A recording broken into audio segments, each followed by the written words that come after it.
और आइए शुरू करते हैं आज की कवर स्टोरी।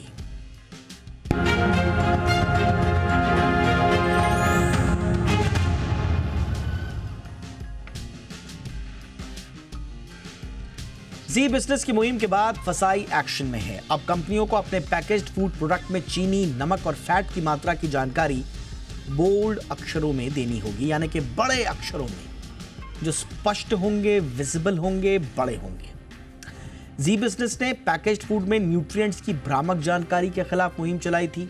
हमने कहा था कि या तो इस तरह की जानकारी होती नहीं है, अगर होती है तो बड़ी छोटी होती है और कई बार भ्रामक भी होती है। इसीलिए फसाई ने भी अब नए नियम लाने की ठानी है, इसीलिए नए नियम लाने पड़े। आज हम नए नियमों में जो बदलाव हुए हैं उसका विश्लेषण करेंगे और जानेंगे कि बड़ा लेबल आने से क्या कुछ बदल जाएगा। पहले की रिपोर्ट देखिए, मेरे साथ बहुत खास मेहमान होंगे चर्चा में आगे।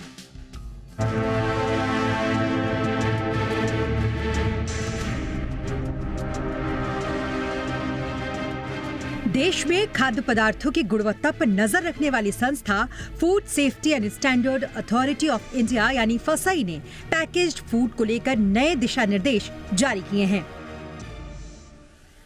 इसके तहत अब कंपनियों को अपने पैकेज्ड फूड आइटम पर नमक, चीनी और सैचुरेटेड फैट के बारे में बोल्ड अक्षरों में जानकारी छापनी होगी।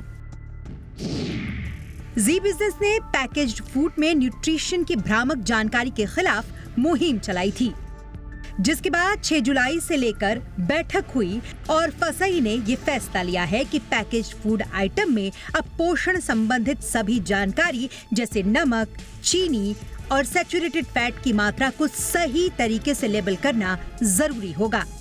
इस बैठक में फसाई ने साफ कहा है कि पोषण संबंधित जानकारी को बोल्ड लेटर्स में छापने के साथ ही अब कंपनियों को इसे बड़े फॉन्ट में भी छापना होगा। इसके लिए फसाई की तरफ से ड्राफ्ट नोटिफिकेशन जारी किया गया है, जिसके बाद फूड रेगुलेटर सभी पक्षों के सुझाव लेगा।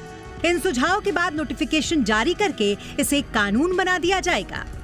फसाई के मुताबिक नियमों में बदलाव ग्राहकों के हित को देखते हुए किए जा रहे हैं। इससे कंज्यूमर को किसी भी प्रोडक्ट की न्यूट्रिशन वैल्यू को समझने में मदद मिलेगी। ग्राहक पैकेज्ड फूड देखकर ये समझ सकेंगे कि उन्होंने जो प्रोडक्ट खरीदा है या खरीदना चाह रहे हैं उसमें नमक, चीनी की और सैचुरेटेड फैट की मात्रा कितनी है। फसाई के इस कदम से खान पान से जुड़ी बीमारियों को रोकने में भी मदद मिलेगी। आपको बता दें कि जी बिजनेस ने पैकेज्ड फूड में न्यूट्रिशन की भ्रामक जानकारी के खिलाफ मुहिम चलाई थी। जी बिजनेस ने ये भी सवाल उठाया था कि कंपनियां जो प्रोडक्ट बेच रही हैं उनमें क्या क्या शामिल है और कितनी मात्रा में है, उसकी जानकारी कंज्यूमर को होनी ही चाहिए। इस मुहिम के बाद फसाई एक्शन में आई और पैकेज्ड फूड के न्यूट्रिशन वैल्यू को बोल्ड अक्षरों में लिखने के लिए नए नियम लेकर आई। ब्यूरो रिपोर्ट, जी मीडिया। बहुत ही खास मेहमानों का पैनल इस वक्त मेरे साथ जुड़ चुका है। प्रदीप चक्रवर्ती साहब हमारे साथ जुड़ चुके हैं, पूर्व डायरेक्टर हैं फसाई के और सीनियर एडवाइजर हैं CPHFS यानी कि centre for public health and food safety. बहुत बहुत स्वागत है चक्रवर्ती सर आपका हमारे शो पर। हमारे साथ हैं महेश झगड़े सर, पूर्व FDA कमिश्नर हैं महाराष्ट्र सरकार। बहुत बहुत स्वागत है झगड़े सर आपका भी हमारे शो पर।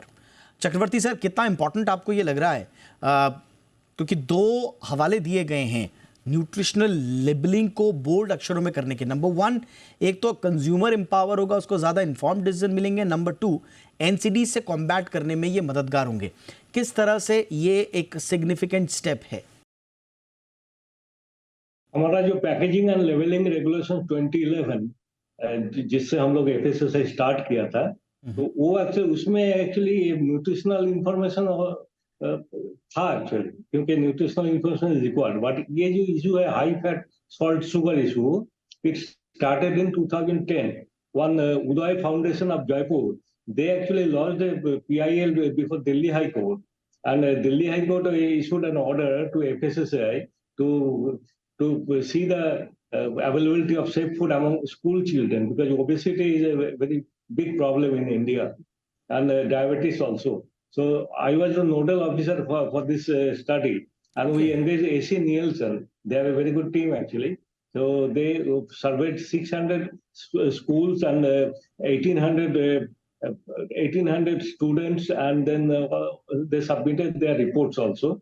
And according to that actually they consider this high fat, salt, sugar as junk foods.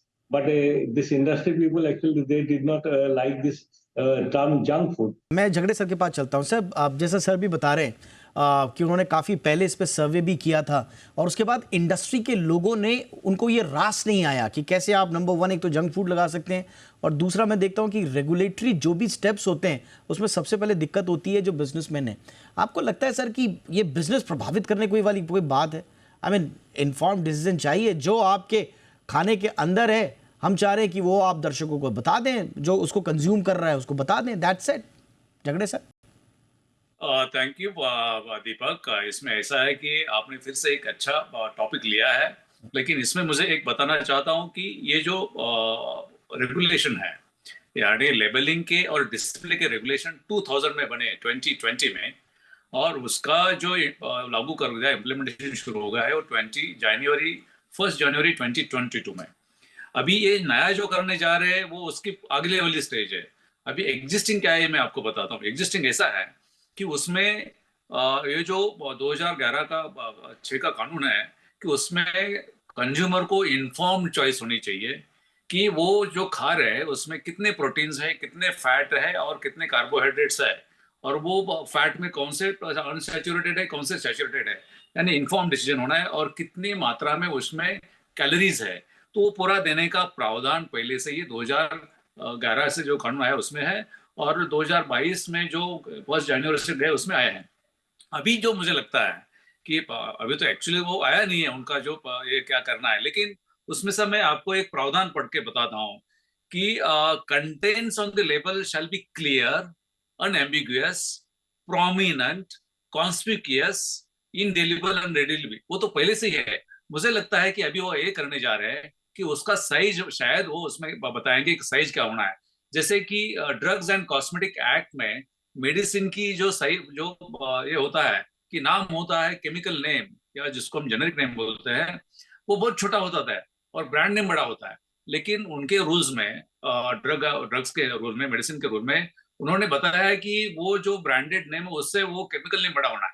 अभी मुझे लगता है कि फसाई ऐसे करने जा रही है कि ये जो इंफॉर्मेशन देनी है, ये इंफॉर्मेशन का साइज क्या हो, बोल्डनेस क्या हो, ये करने जा रही है। क्योंकि पहले से ही ये तो सब, ये जो कौन सी मात्रा में क्या होना है, पूरी इंफॉर्मेशन देनी है, वो क्या नहीं होना है, ये सब उसमें वो रेगुलेशन 2022 के इसमें ये भी आ रहा है सर, इनकी जो 44th मीटिंग थी फूड अथॉरिटी की, उसमें तो डिसीजन आ रहा है कि साहब food safety and standards labelling and display regulation 2020 इसको वो अमेंड करेंगे। तो अगर ये सारी चीजें पहले से है तो फिर ये अमेंडमेंट की क्यों बात कर रहे हैं सर?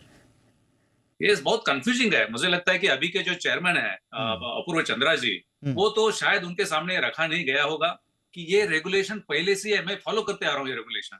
अभी उसमें से ये जो प्रावधान उनके चेंज करने वाले अभी क्या करेंगे, तो मुझे ऐसा लगता है कि सिर्फ साइज का उन्होंने, समझो कैसा साइज क्या कर सकते हैं कि जैसे कि मेडिसिन में बताया गया है कि वो जो ब्रांड नेम से ये जो केमिकल नेम है बड़ा होना है।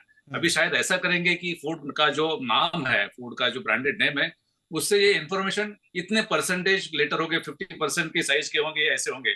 मुझे लगता है कि ये थोड़ा सा शायद फसाई ने जो किया है वो पब्लिक के सामने लाया नहीं है और उसको ध्यान नहीं दिया है, और फिर वो जो चेयरमैन है उनको बताया नहीं गया कि ये पहले से ही है, लेकिन उसमें अभी सिर्फ बोल्डनेस की जरूरत है। और मैं इसके आगे अगर मैं बोलता हूँ कि इससे ज्यादा इंपॉर्टेंट क्या है, इसके इतना ही इंपॉर्टेंट क्या है कि ये जो लेबल है, लेबल में ये तो इंग्रेडिएंट की मात्रा क्या है वो सब होना ही है, लेकिन और एक बहुत इंपॉर्टेंट चीज है, और वो है कि डेट ऑफ मैन्युफैक्चरिंग और डेट बेस्ट बिफोर, यानी कब तक आप उसका कंज्यूम कर सकते हैं। अभी आप मार्केट में जाइए और दीपक जी आप खुद देखिए, आपको ढूंढना पड़ता है कि what is the date of manufacturing और व्हाट इज कब तक आप खा सकते हैं।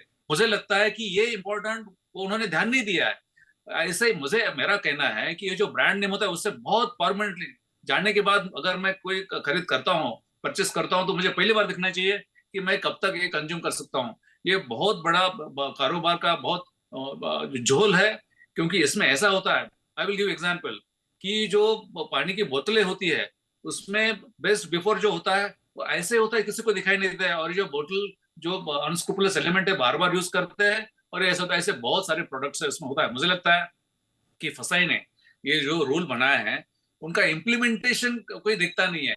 अभी देखिए कि कितने लोगों के ऊपर उन्होंने अच्छी तरह से दिया नहीं है, कानून की कार्रवाई किया का कुछ नहीं किया है। मैं एक बड़े बॉटल के बॉटल वाटर के बारे में कंप्लेंट किया था और उनको शायद वो सस्पेंड कर दिया था उनका प्रोडक्शन, उसके बाद कि वो बेस्ट बिफोर वो दिखाई नहीं देता था। लेकिन आगे मैं अभी आजकल वो बॉटल्स देख रहा हूँ, फिर से ऐसा दिखाई देता है कि कुछ दिखाई नहीं देता है। मुझे लगता है कि फसाई ने ये जो इम्प्लीमेंटेशन हो रहा है वो भी देखने की जरूरत है। एब्सोल्युटली। चक्रवर्ती सर, थोड़ा सा आप बताएंगे, क्योंकि अगर अमेंडमेंट किया जा रहा है तो अमेंडमेंट का मतलब ये है कि कुछ नई चीज़ आ रही है, तो नया चीज़ सिर्फ बिग एंड बोल्ड ही है?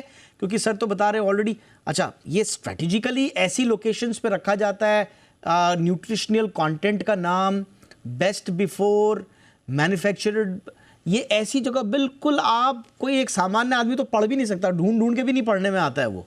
तो क्या ये सिर्फ उसके लिए है या कुछ नई चीज है, ये कुछ अमेंडमेंट लाना पड़ेगा? नहीं, ये amendment actually high fat salt sugar जो है उसके लिए लाया है।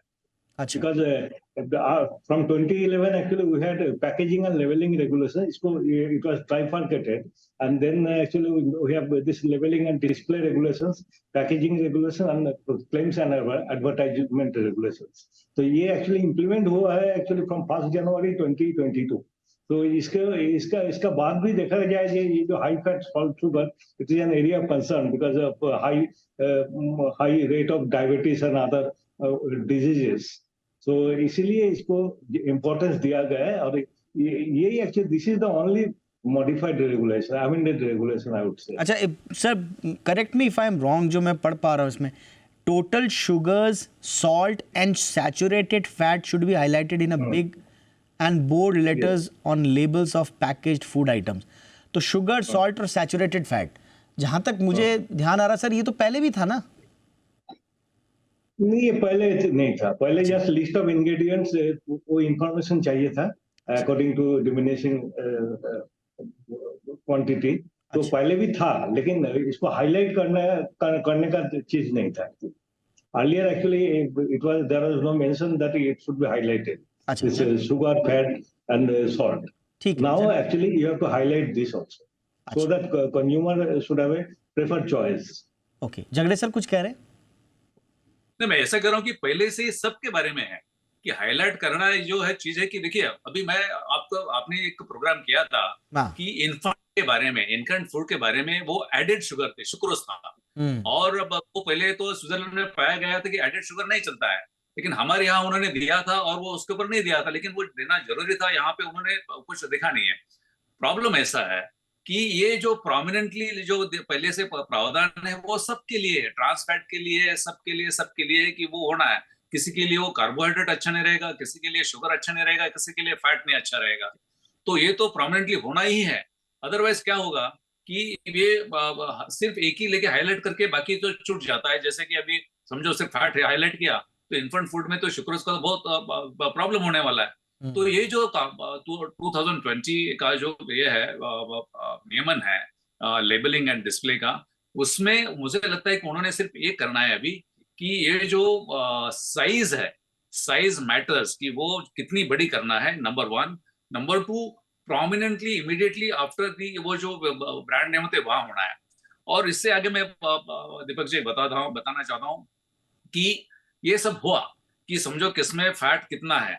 अभी फसाई ने कुछ सर्वे किया है क्या देश में या कोई स्टेट में कि ये जो बताते हैं वो सही में उतना है या ज्यादा है? या सॉल्ट, अभी सॉल्ट का असॉल्ट है ह्यूमन बॉडी के ऊपर और बच्चों के ऊपर, जैसे कि चीज से होता है, बटर से होता है, अब ये सब इसमें हो रहा है। और ये पूरी दुनिया में प्रॉब्लम है कि सॉल्ट की वजह से फिर आगे जाके ब्लड प्रेशर बढ़ेगा, या हिडन शुगर है, जैसे कि अपने इसमें रहेंगे बॉटल ड्रिंक, कार्बोनेटेड ड्रिंक्स में रहेंगे। तो इसमें ये जो है कि फसाई ने ये जो बताते हैं वो सही है क्या? सिर्फ उन्होंने लेवल पे लिखा और हमने मान लिया, ऐसा तो होता नहीं है। इसके लिए मुझे लगता है कि फसाई को ये ऐसा सर्वे करना पड़ेगा कि उन्होंने लेवल में तो अच्छा देना ही है, बड़ा देना ही है, लेकिन उसके ऊपर उन्होंने आगे जाके चेक किया है क्या? अभी समझो किसमें उन्होंने बताया कि इससे 200 कैलोरीज मिलते हैं और उसमें समझो 400 कैलोरी मिलते होंगे, और ऐसे प्रोडक्ट्स में मैं उनका ब्रांड नेम नहीं बोलना जरूरी नहीं है, गलत होगा ये, लेकिन जो समझो ऐसा 200 कैलोरीज बोलते हैं पर 100 ग्राम, लेकिन वो 400 तक जाते हैं। वो हिडन जो कैलोरीज होते हैं वो दिखाते नहीं है। मुझे लगता है कि ये भी ऐसा ये करना पड़ेगा, और जो ऐसा गलत कर रहे हैं उनके खिलाफ कार्रवाई भी करनी पड़ेगी। सिर्फ बताने की जरूरत नहीं है कि उन्होंने बताया और वो सही है, तो ऐसा 360 डिग्रीज वो फसाई को इसके ऊपर ध्यान देना जरूरी है। Absolutely. Indian council of medical research ICMR और उन्होंने जो dietary guidelines for Indians DGIs जो रिलीज़ किए थे, उसमें भी उन्होंने कहा था कि जितने भी ये जो आपके लेबल्स हैं या लोगोज हैं, इसमें क्या क्या आते हैं। नेम ऑफ फूड आता है, इसमें लिस्ट ऑफ इंग्रेडिएंट आता है, इसमें नेट वेट आएगा आपका, इसमें ब्रांड नेम आएगा, name and address of manufacturer आएगा, डेट ऑफ मैन्युफैक्चरिंग आएगा, यूज बाय और एक्सपायरी डेट दोनों आएगा, स्टोरेज इंस्ट्रक्शंस आएंगे, एलर्जन डिक्लेरेशन आएगा, शेल्फ लाइफ ऑफ फूड आएगा। ये सब आना है।